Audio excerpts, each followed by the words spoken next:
Hey YouTube, welcome back to Project Finance, and in today's video I'm bringing you guys week 7 of the Dividend Challenge. If you guys are new to this channel, the Dividend Challenge is where I invest $200 every week, no matter how good or bad the market is, with the goal of having $20,000 at the end of the year. Right now, we're only going to go through my M1 Finance portfolio. I did just sell all my Robinhood stocks earlier last Monday, so hopefully that'll be up and running by next week. As for my Webull account, I'm still working on that one. I sold the 2 free stocks, the Levi's and the other one that was like $3. I sold those 2.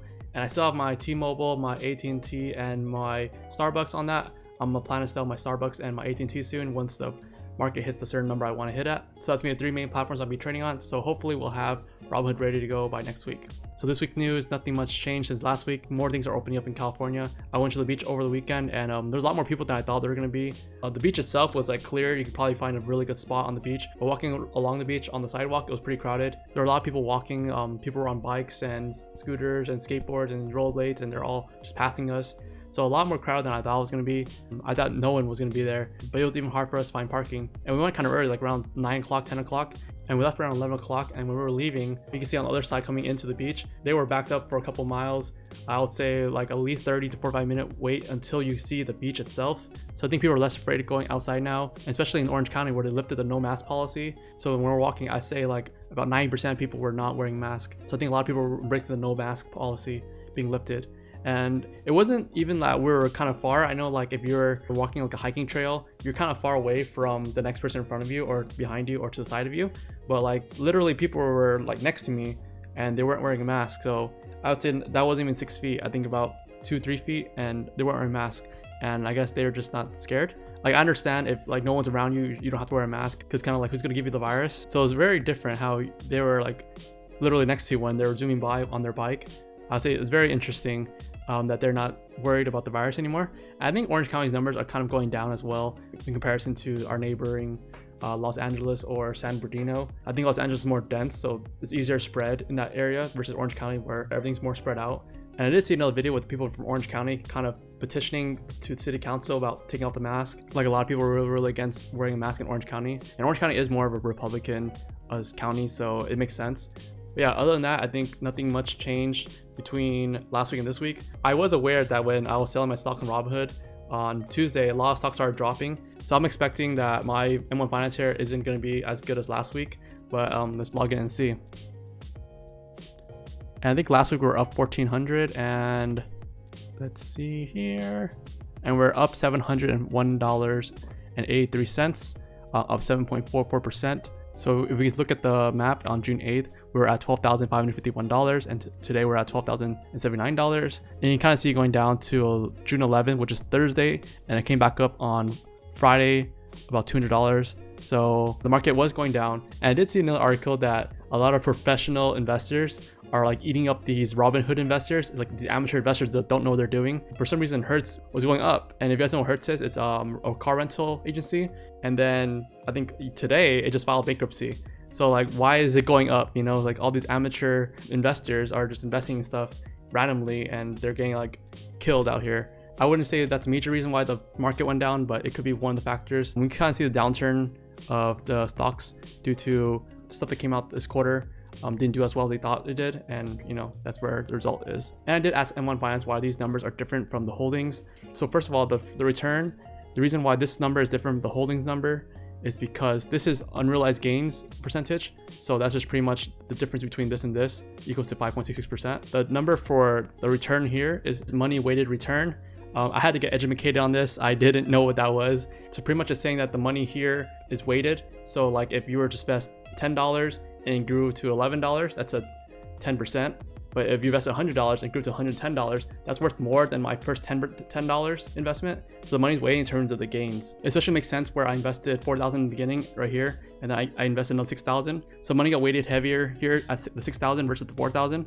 But if I had invested the $10,000 to begin with, I believe this return number and the holding number would be pretty accurate. The only difference would be the $200 I'm investing every week. You're buying it a little lower or a little higher than when you initially bought it about a month ago.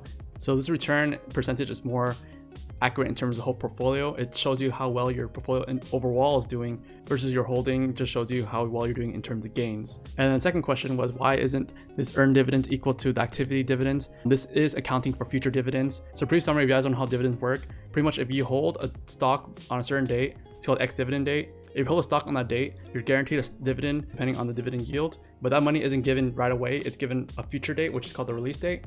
So pretty much that's what happened. They're saying that I'm guaranteed that money anyways, just that it's not on my account yet, but it is coming, so they count it already.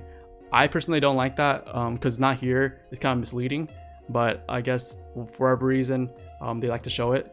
And there is no other place on M1 Finance showing pending dividends. So I guess you just have to go to activities and do the math, add up all your dividends and then subtract it by your earning dividends, and you'll find out how much you're owed in the future. Usually it's about a week to when you get the release date, but it depends on the company. I know some dividends they release at the end of the month or they release a week after. So just look at the release dates. I guess I can go over an example just real quick. So you can see here on AGG that the ex-dividend date is on June 1st. So it means if you hold on June 1st and then it records on June 2nd, you'll get paid on June 5th. So that's 3 days. We look at AG&C, the ex-dividend date is May 28th and the record date is always the day after, but the payment date is until July 10th. So it's about 2 weeks after. So it really depends on the company. I think quarterly companies are at the end of the month. So usually AT&T, the ex-dividend date is on April 8th, record date on the 9th, the day after, and then the payment date is on May 1st. So it's about almost a month. So you can look at old dates, see if they missed any dividends and see when payments drop, and you kind of look at the history, see if it's a good dividend to have. That kind of helps you to choose your dividend portfolio as well. But let's go back to the portfolio and just go through our slices now. So first slice is aggressive ETF pie. We're at $6,059.83, up $400.42, up a total of 8.52%. Let's go inside. So it looks like everything was still kind of up, except for SHY was down now. Let's look at the last week. Yeah, last week everything went down. VOO went down 5%, which is SPY 500. VB going down the most at 7% at $66.71. Surprisingly, SHY was up 0.06%, but it's overall down still. Yeah, let's look at all. VB still being the highest slice in this pie at 12.61%. So let's go to the next slice. Growing pie is at $3,016.55, up a total of $66.63, 2.78%. Let's go inside. Everything up besides GSK, which is down 1.62%, down total of $6.83. This stock hasn't been doing well since I got it. I think overall it hasn't ever been up. Let's go over the week here. Yeah, everything is negative.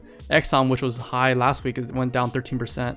Total $48.18. Overall, still up $15.06, 5.49%. I believe last week it was up 15% if I remember correctly. It was one of the top 3 stocks that I had. Yeah, AT&T dropped $100.05.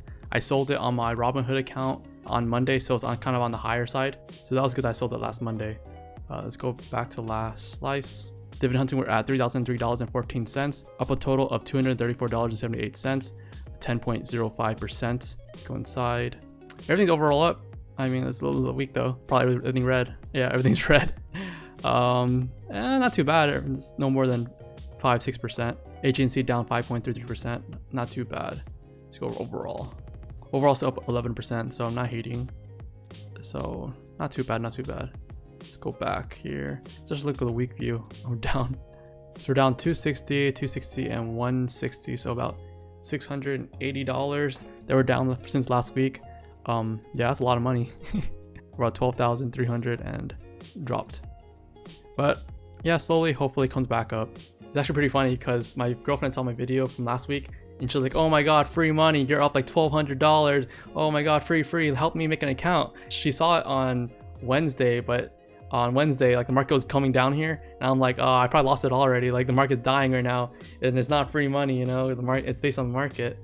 So, but anyways, I still helped her make an account over the weekend and she told me that she's up $16 today. I think she's gonna check every day, but you shouldn't check these kind of accounts. You just leave it there and forget about it because checking it just makes you stressed out. And there's nothing you can do about it because you're not going to pull it out. It's kind of a long-term investment. As long as the market doesn't die, your money should be fine. And like I said in multiple videos, if the market dies, your money ain't worth anything anyways. Unless your money's in Bitcoin, but that's a topic for another day. So let's go to activity here. So I did get my AG&C dividend drop of $12.71. And then I got my XSUM drop of $4.98. And then we got my weekly deposit $200. And then the reinvestment $216.66. So let's go to the holdings and look at the top 3 gains. Top 3 gains still VOO, AG&C, and VB because of the highest slice, but look at the percentages. V&Q is at number 1 at 10.72%, which is real estate. I only have 5% in this. Second place is VB, which is small capital. It's at 10.5%. And third place is VA, which is at 9.17%, up $75.21. So let's go to the bottom three. Bottom three is GSK, which is 2.44%, down $11.25. And second place is SHY, which is down 0.11%, down 35 cents. And third place is IBM, up 0.86%, a total of $2.58. So that's it for today's video. Let me know down below if you guys are still up on your portfolios. And lastly, thank you guys so much for watching this video. Be sure to like the video, subscribe to the channel if you like this content, and ring the notification bell to get all the updates. And I'll see you guys in the next one. Bye.